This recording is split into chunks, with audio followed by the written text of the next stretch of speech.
Hi, Kathy Vick, Deeply Awake. How you doing, gang? It's 4 days post-eclipse. Whew. Did you feel it? Well, some do, some don't. And I don't know. I don't. Do I at the stroke when at its zenith? Am I moved to fall on my knees and say Shazam? No, I don't usually feel it. But things happen in my life afterwards and before that are kind of weird. And I don't know where Uranus is in this one, but I think that it was pretty prominent in some of the other ones. And zing, zing, zing.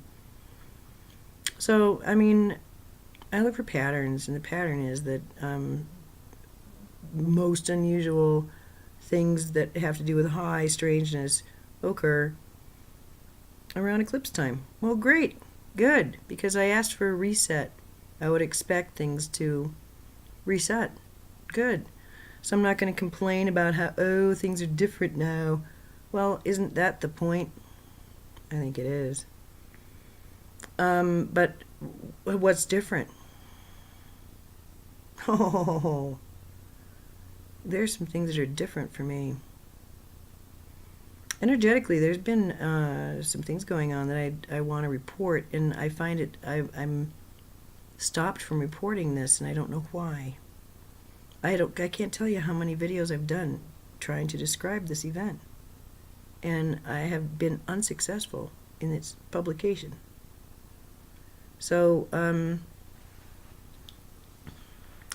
don't know. I'll talk about other things, and I'll talk about that event, because there have been some other things that I've noticed. The idea that we are giving ourselves, some of us, are giving ourselves final exams, so to speak, I think is very accurate. And what has been coming through very, very loudly is really just a simple question of, why is this old stuff bothering you? Why? Take a look at what you've created. And then I'm flooded with the awareness of what I am indeed responsible for. What I am shocked and amazed that I created. And then it's easier to walk into the truth of it, that this could not have been created in a void. It couldn't have been something that just goes, some fairy walks along, I'm walking along a park, and a fairy comes, sees me and says, oh, yeah, let's give her this. Bing! And then I'm moved with visions and suddenly an ability to write. No, it's not quite like that. Not at all. No. From 2011 forward, I was just hardwired to do this. And boy, have I gotten shit for it. Damn, have I gotten shit for it. Fuck. And that's what has been brought up. Why does this bother you? Why are you letting this bother you? Why is it still important? What does it matter? If you have fans, you're going to have critics. Don't you get that by now? Why is this bothering you? It doesn't matter anymore. And that's a nice thing to have, like, piped into my awareness, sort of.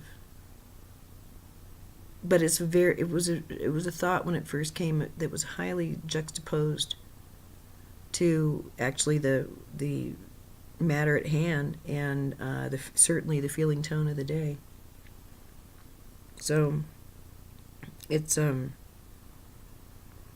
sort of the jailer dangling a key out at you. And if you've been in jail a long time, maybe you don't even believe it's possible this is happening. And if you've been beaten a lot, maybe you don't take the key. And do you think it's only going to be offered once? No, once a jailer has gotten it in their mind that it's probably best to let their prisoner go, if the prisoner's sitting there in the corner in a lump of clay, unable to move for fear,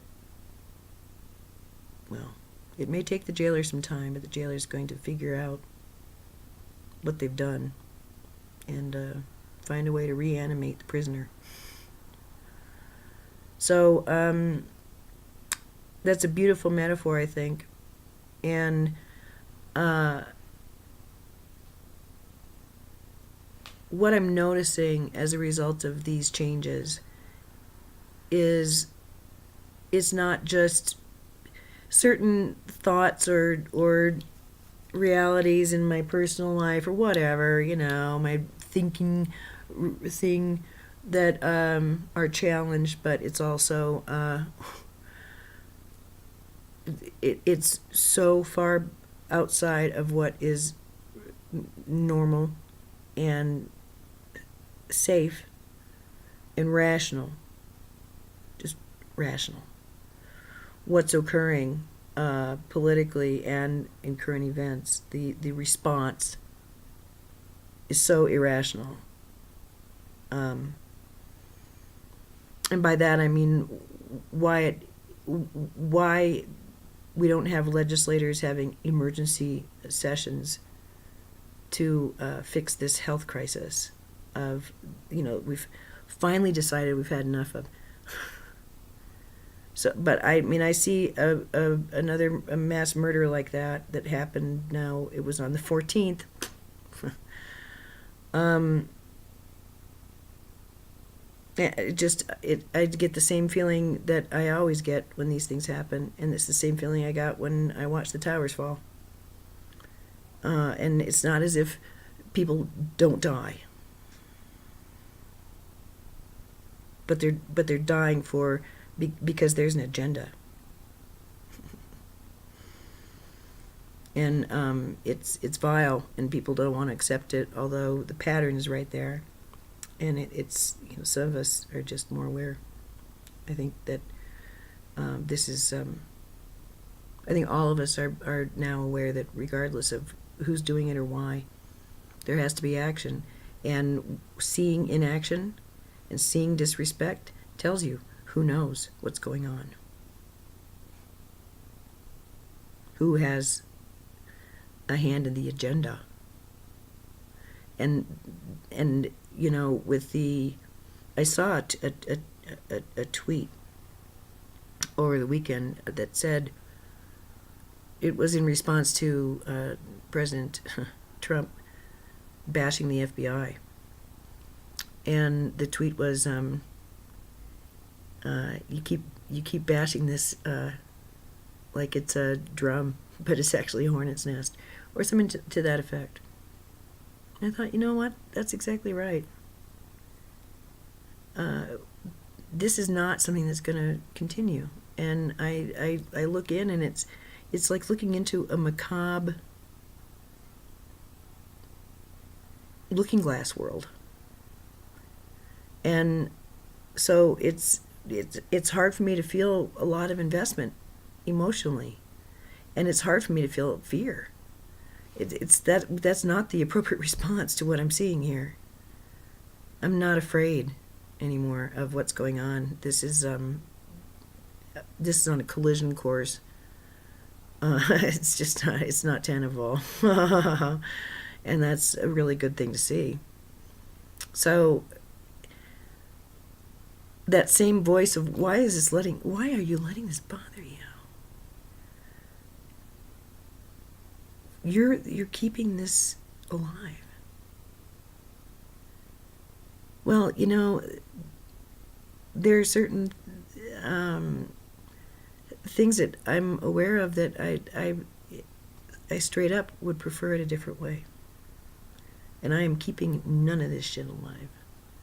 It is perpetrated upon me. And what I'm keeping alive is resentment and hatred and poisonous thoughts and indignation and a sense of powerlessness, voicelessness, and worthlessness. And so it's the response to behavior that is obviously irrational. And I think it's that has been demonstrated to me and driven home. I had this notion of, if someone comes in with a big gash to the emergency room, that person doesn't need their treatment team falling on their knees, crying, upset, feeling like the weight of the world upon them because they cannot believe that once again an innocent was harmed. It's not the time or the place. And, in meditation, it might be appropriate. It might bring you to meditation if you begin to think about it. But that's not helpful to anyone. Neither is it appropriate if someone is like losing blood and it's serious, for them to get wheeled in and their treatment team to criticize them, to annihilate them verbally, to tell them because of this injury they do not have any worth as a human being. And it's only because it's your job that you're doing it, because in your opinion they're a piece of shit. Well, the patient's going to have different feelings depending on who their treatment team is. They're going to have a different response or outcome too. And I think that, it's it's really okay to take a look at your treatment team. And I mean that internally as well. When you're hurt and you're wounded, who comes to your aid internally? What are your thoughts? Are they depressive? Are they attacking? Or are they soothing? And what do you have around you? Who do you have around you? And, people want to be sweet to one another. They really do. They really do. Everybody really wants to have good experiences with one another. And it's really okay to keep that in mind going forward, because neither is the patient, the horrible gash, or the treatment team real.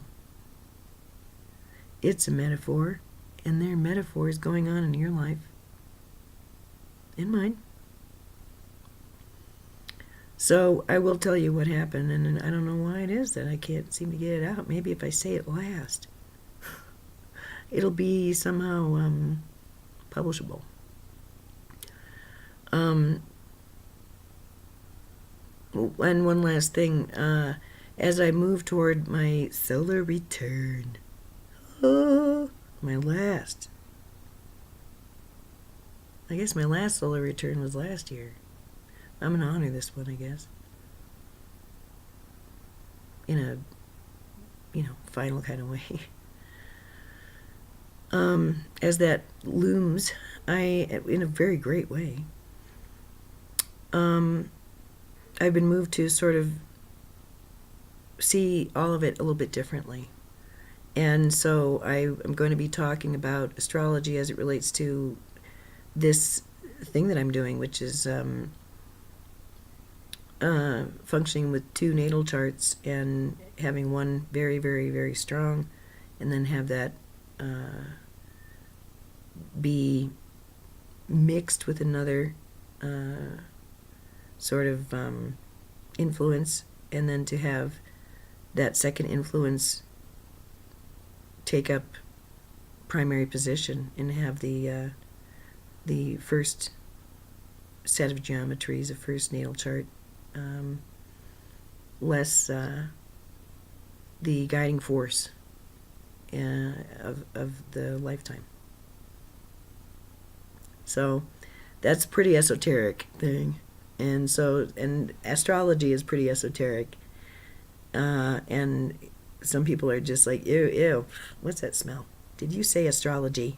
So if that kind of stuff isn't your speed, well, then I would say it's probably not the tape for you.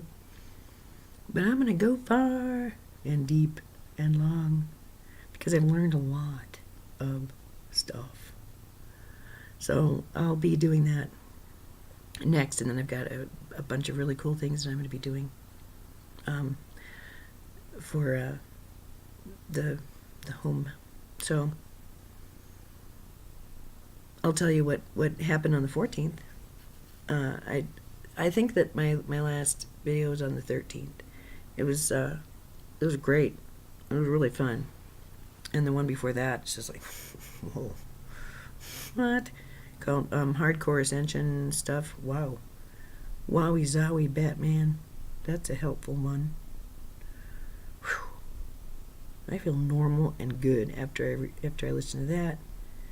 And then the one that came after is really nice. I liked it. And then I was quiet for a time.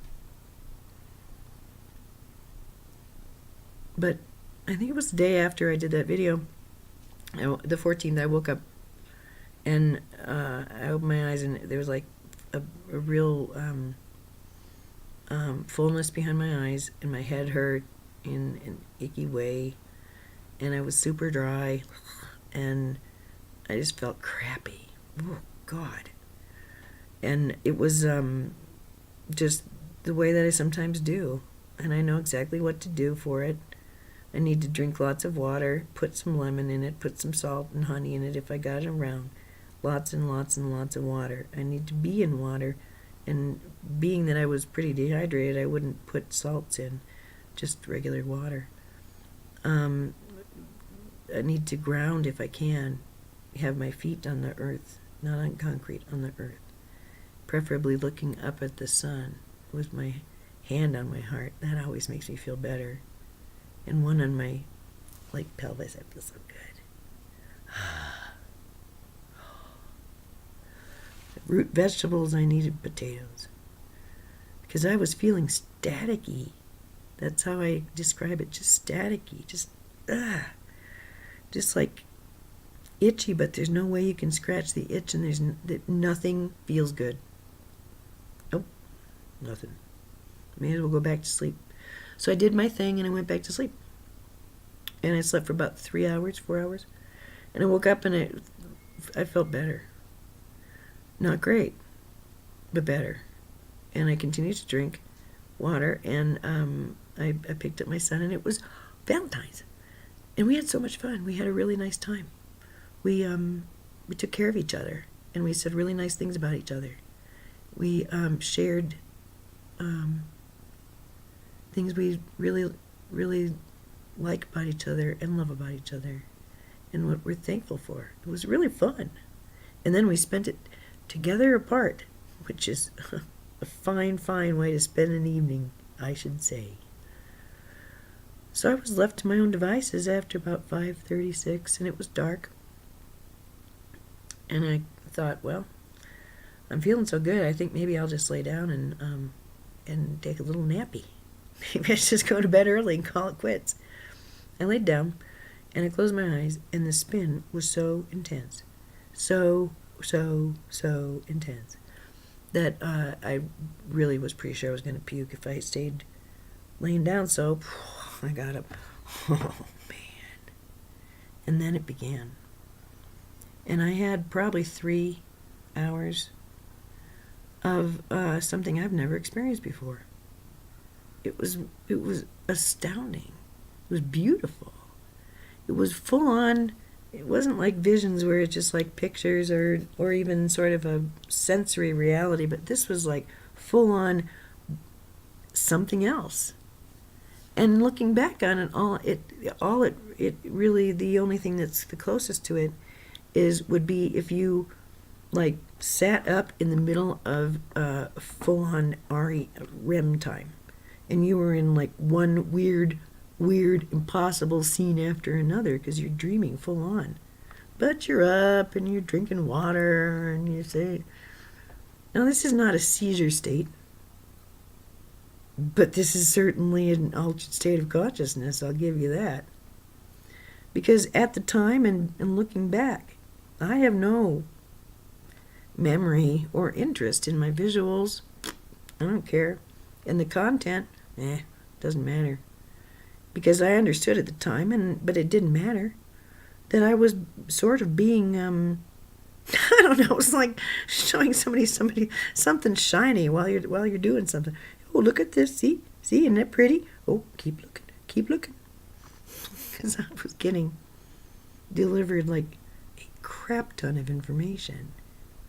Looking back on it, it's like black screen.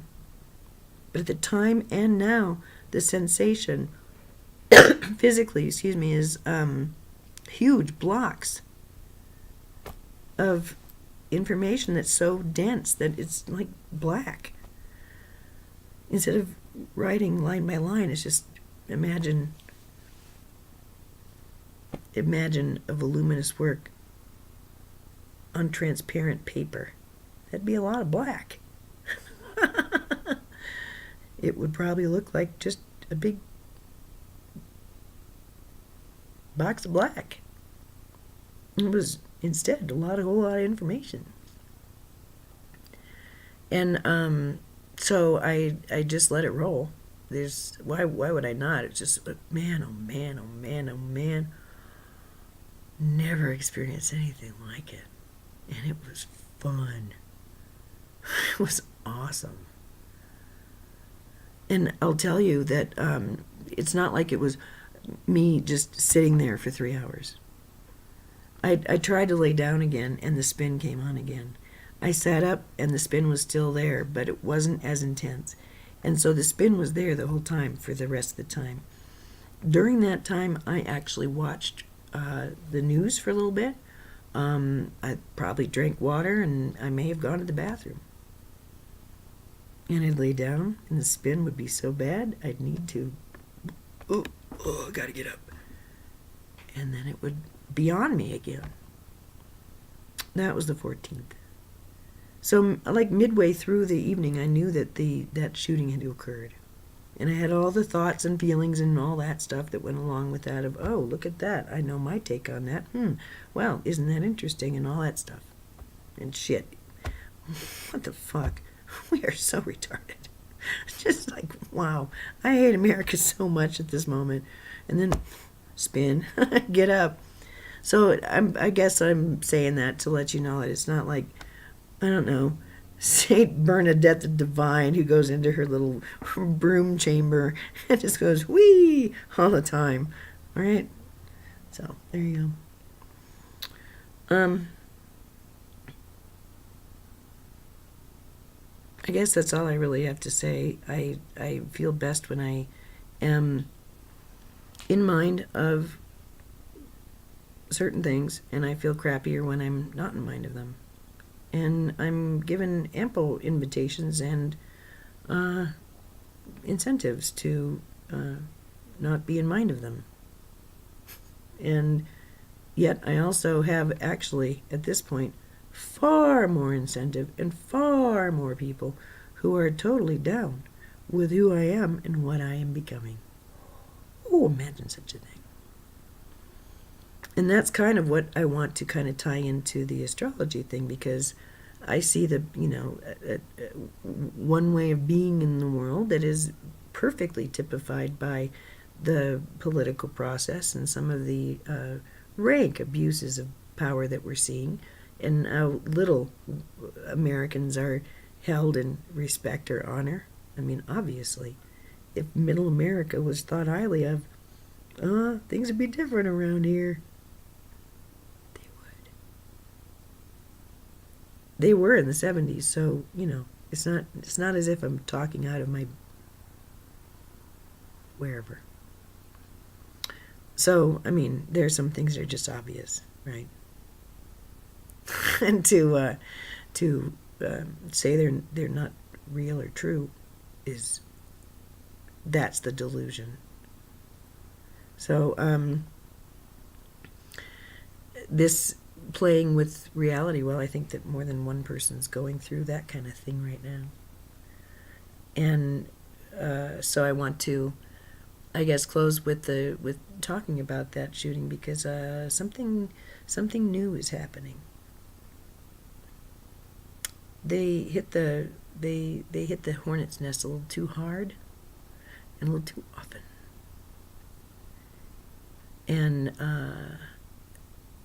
I certainly will be, and my son will be participating in the national walkout. And I hope every single educator and every single student across this great land does the same.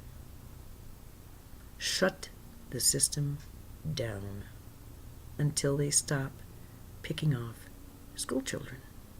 How about that? How many times did it have to happen? A lot. I remember the first one. I was working as a director of nursing at the time, and I saw the news channel, and I wanted to know what was going on, and it was Columbine. So, it's taken a while, but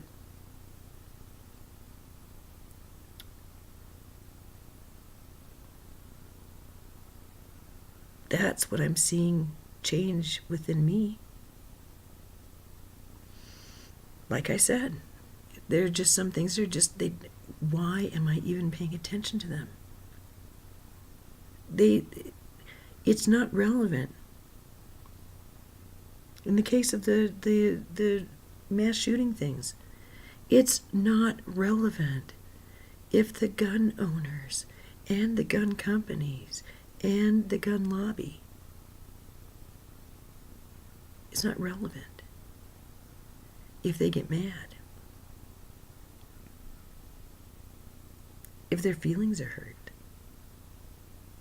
So, it's not relevant.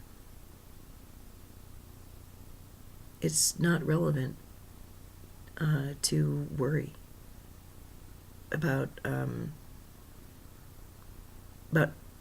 much besides what needs to happen, which is rational behavior. So, anyway, it's this that I see may actually be taking more root.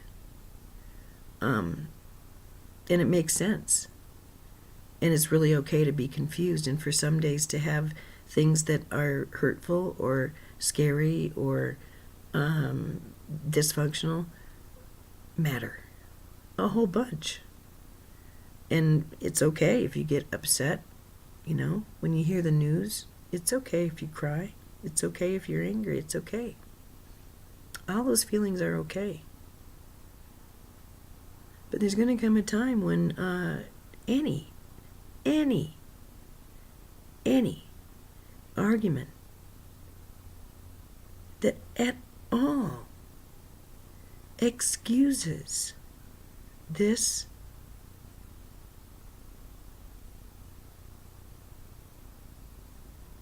behavior. And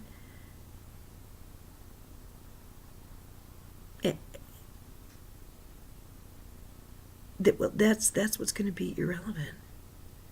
It's going to be seen for what it is.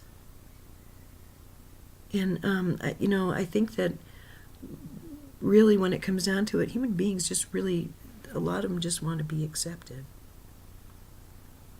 But the ones perpetrating certain darknesses don't care. They don't care. It's really not their thing. So why should they be relevant to us? Why? Why the silence? Why the complacency? Well, the times are changing, but they're changing slowly, and not every day is a day of change. There's some days of calibration, and there's some days of licking wounds, and there's some days of, battling and all that kind of stuff. I think what matters most is just flowing with it, and for me, realizing that I'm only responsible for this, and really honoring what's going on inside. And if it's hard to know that that's something that's up for final review. It's time for finals, and finals are challenging. So that's kind of neat. I've already talked about what I think about the event. I did not mention that my old teachers, they always said this was the 3 days of darkness, the null zone, the 3 days of darkness, dark and light, morning and night. And then nothing artificial remains after that. Well, that's part of going through a photonic belt, they said, a photonic belt. Okay, photon belt. I guess photons will do that to you. And they always, that was sort of a serious thing that it wasn't like they were just saying, oh yeah, in some distant galaxy this happens sometimes. It was more like, it's very important you have this information for the future. So I feel like the time is pretty much on us and has been on us. But I'm really, 31. I'm really looking forward to what is to come. And really the only thing that gives me the most peace, what gives me the most peace is knowing that what's to come is not what has happened. And then looking around, looking up and looking around and realizing that I'm surrounded by people who really super love me. And I don't feel icky toward them. I really super love them. And it's safe and it's trusting and trustworthy. It's just wonderful. And it's been my job, I guess, to recognize when I am in friendly territory and when I'm not. And to behave accordingly.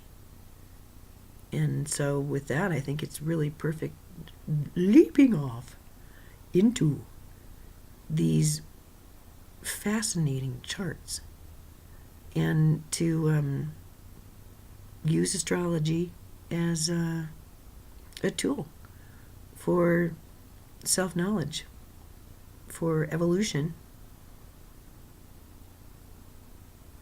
and for expression. And I will say that this has been so wonderful to have this time, especially since from July forward, when I have not been employed. I have had a very generous benefactor who has allowed me to take this time to heal and to feel better and to regain some hope and strength and purpose. So I'm very, very blessed. And things will now naturally evolve, and I only have a very short time before I have to really be managing my days very differently. So I have a very short window in which to print out the massive amount of data that I wrote, and then if not, I won't be able to transcribe, but I'm going to listen to my recordings and document which ones are talking about what, so that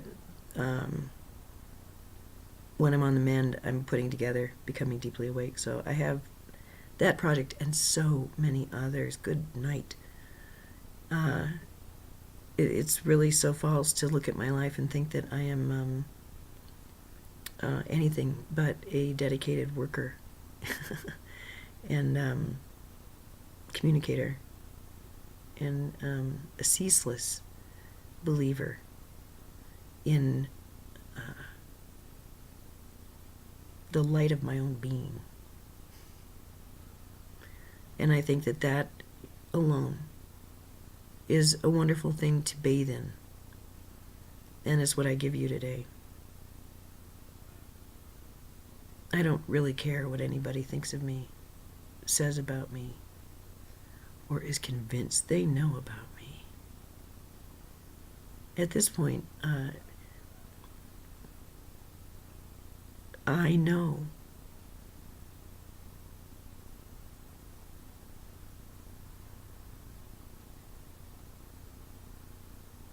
how to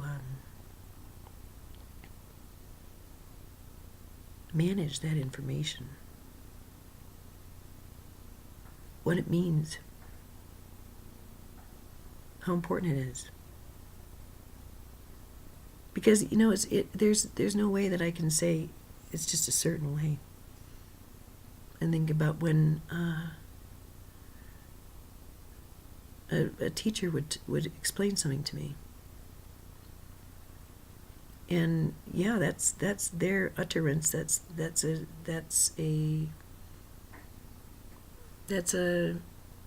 how they signify their vibration. That's how they express their vibration. Their energetic signature is through what is said or done. And if that's true for teachers, that's true for everyone. And it's true for me. What is said and what is done, well, once karma is suspended, once you've made a deal, once you've said out loud, no more,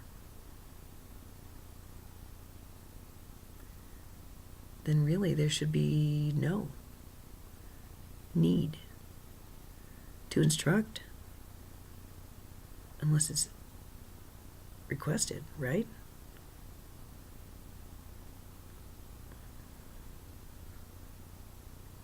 And it's just really just sitting back and watching other people express and tell me where they're at and what their signature is.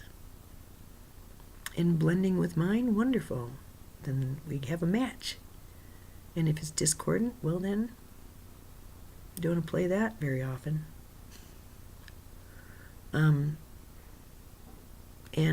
So this is just, I think, a lot of it's moving from discordance to accordance, from disharmony to harmony. And the biggest gift that I received through all of this, because it's been sort of an interesting time, all that stuff, guilt, anger, blame, shame, humiliation, insults, advice, all that stuff, all of it, jealousy, what else, all of it, it's about separation. And it really kind of just has sort of a all-pervasive effect on me. It's like it's really strong right now. It's very easy to just get like overshadowed by it energetically. And I don't like that. It's awful strong right now. And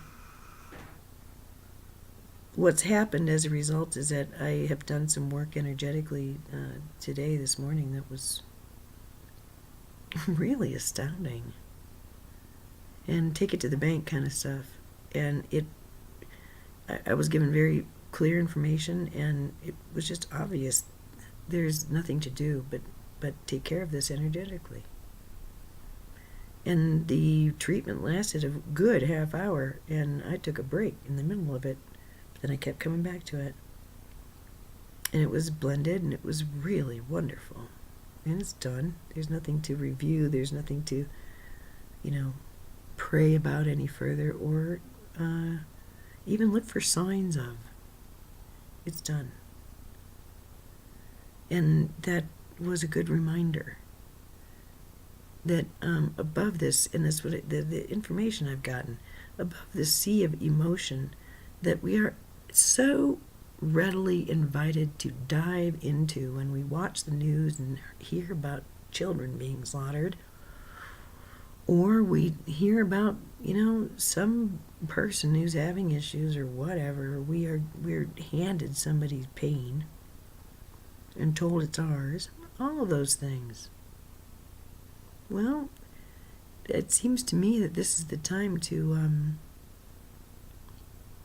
stand differently. And I will end by telling you I went to an event that was very beautiful. And with many of these events, what I'm realizing is that it's not appropriate to talk about my path or my beingness or what I've learned. I see how far I've gone.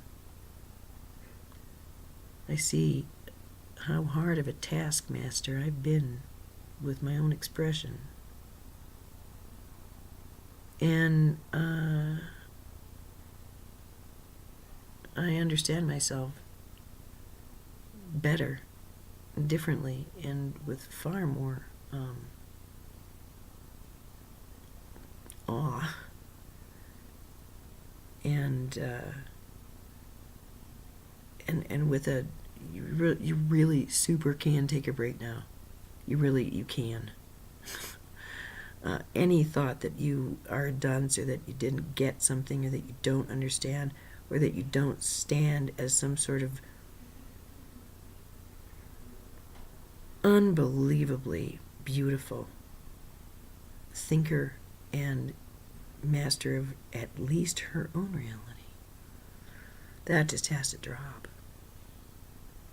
It's wrong thinking. And so, yes, I'll be, of course, they're opposites. There's its opposition. And that's been a very wonderful thing to look at and to see the emotional charge of. And to work with, rather than capitulate to, for very long. For a little bit, not long. All right. So those who want some astrology, follow me. And